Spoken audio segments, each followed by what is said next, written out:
मनुष्य पूरे जीवन में सबसे अधिक भावनाओं से संचालित होता है। मनुष्य के भीतर क्रोध का भाव, प्रेम का भाव, ईर्ष्या का भाव, लोभ का भाव, वैर का भाव, मित्रता का भाव, ये सारे भाव उसके जीवन को प्रभावित करते हैं। विचार और भाव में अगर तुलनात्मक दृष्टि से देखा जाए तो भाव ज़्यादा भारी पड़ते हैं। उदाहरण के तौर पर आपसे कहूँ, हर व्यक्ति रोज विचार करता है क्रोध नहीं करना चाहिए, क्रोध नहीं करना चाहिए, क्रोध नहीं करना चाहिए।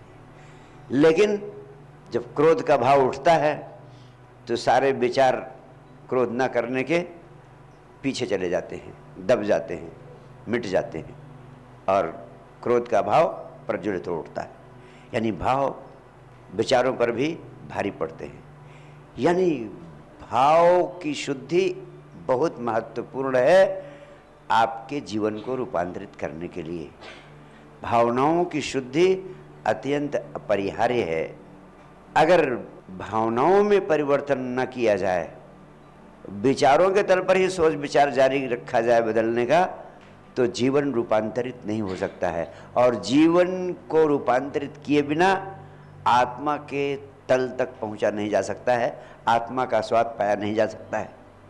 मनुष्य के जीवन में कुछ महत्वपूर्ण भाव हैं। अगर वे भाव आपके जीवन में आंदोलित होते हैं तो आपके चित्त में शांति आती है, प्रेम आता है, शुभता आती है, सुख बढ़ता है। कुछ भाव ऐसे हैं, अगर उन भावों की प्रबलता हो तो आपके चित्त में अशांति पैदा होती है, उपद्रव खड़े होते हैं, तनाव पैदा होता है, बेचैनियाँ होती हैं और पूरा का पूरा जीवन नरक हो जाता है।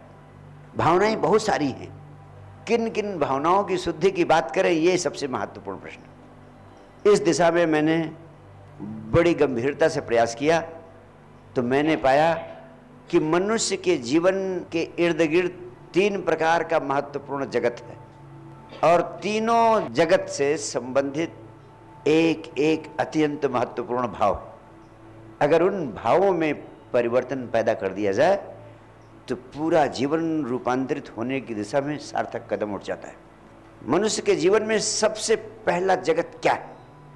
पहला जगत है विचारों और वस्तुओं का जगत। यानी मनुष्य अपने जीवन में चारों तरफ व्यक्तियों और वस्तुओं से घिरा रहता है। तमाम सारी वस्तुएं हैं और तमाम सारे लोग हैं, तो दूसरे व्यक्तियों और सांसारिक वस्तुओं जिनके इर्द गिर्द मनुष्य जीता है, उनका एक जगत है, व्यक्तियों और वस्तुओं का जगत। तो व्यक्तियों और वस्तुओं के प्रति आपके प्राणों में कैसा भाव होना चाहिए? दूसरा जगत जो आपके चारों तरफ आपको घेरे हुए है, वो कर्मों का जगत है। आप कुछ न कुछ करते रहते हैं रोज, और कर्म करना अनिवार्यता है आपके जीवन की।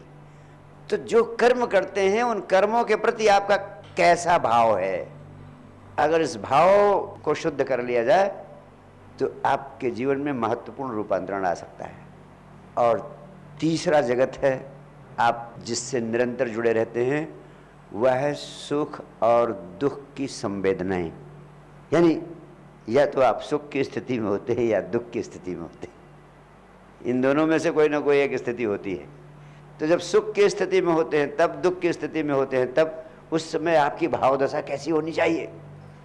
इन सब पे गहनता से विचार किया तो मैंने पाया कि मूल रूप से बड़े पैमाने पर आपका जीवन इन्हीं 3 महत्वपूर्ण दिशाओं में प्रभावित होता है।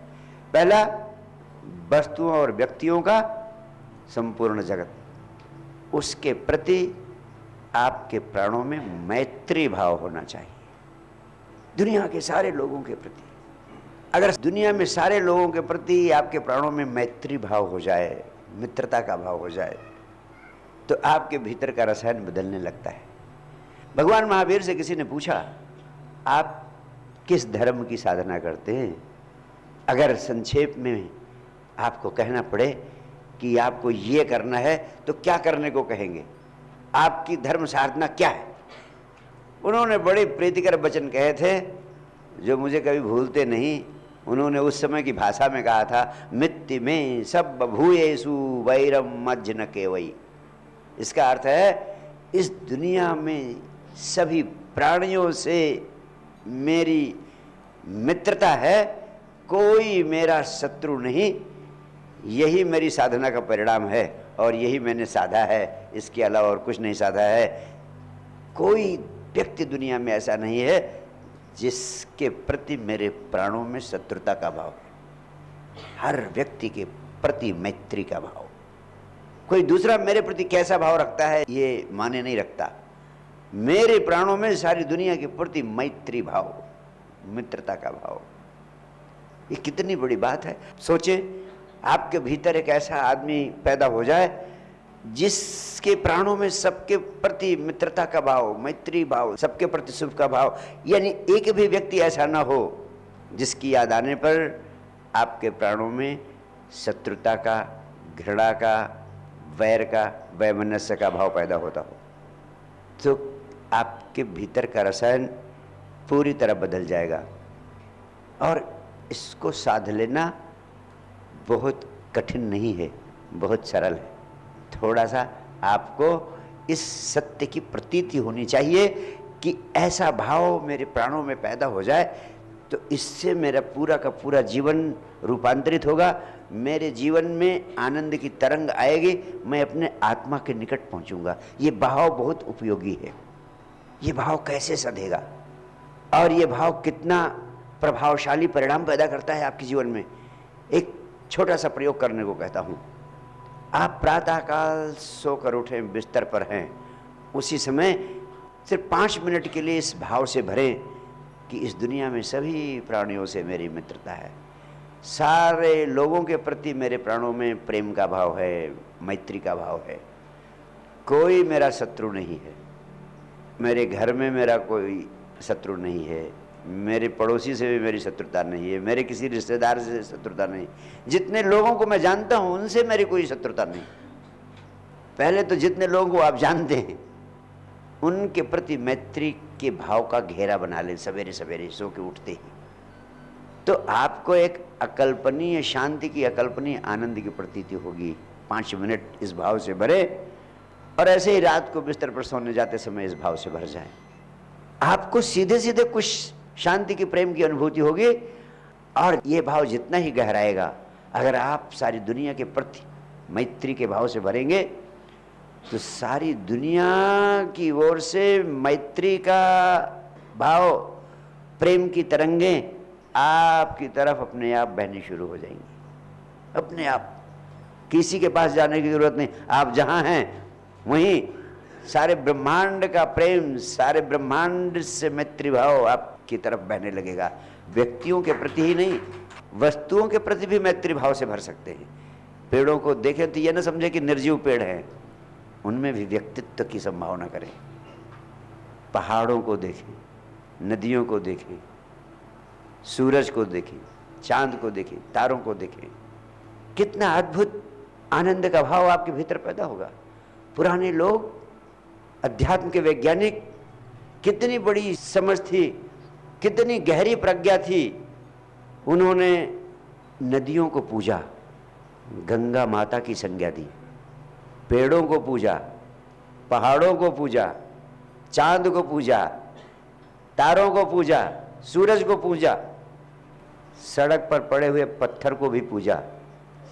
सड़क के पत्थर को लाकर शिव जी बना दिया, महादेव जी बना दिया, उन्हें भी पूजा। इन सबको पूजने के पीछे एक विज्ञान था कि सबके प्रति मैत्री का भाव, सबके प्रति प्रेम का भाव, सबके प्रति समर्पण का भाव। जहाँ मैत्री और प्रेम होता है वहीं तो समर्पण होता है। मैत्री प्रेम तो आधार है समर्पण का। बहुत गहन प्रेम होता है तब समर्पण का भाव पैदा होता है। आशीर्वाद मांगना नहीं पड़ता। जब आपके भीतर गहन प्रेम का भाव, समर्पण का भाव होता है तो रोआ रोआ अपने आप आपके लिए आशीर्वाद बरसाने लगता है।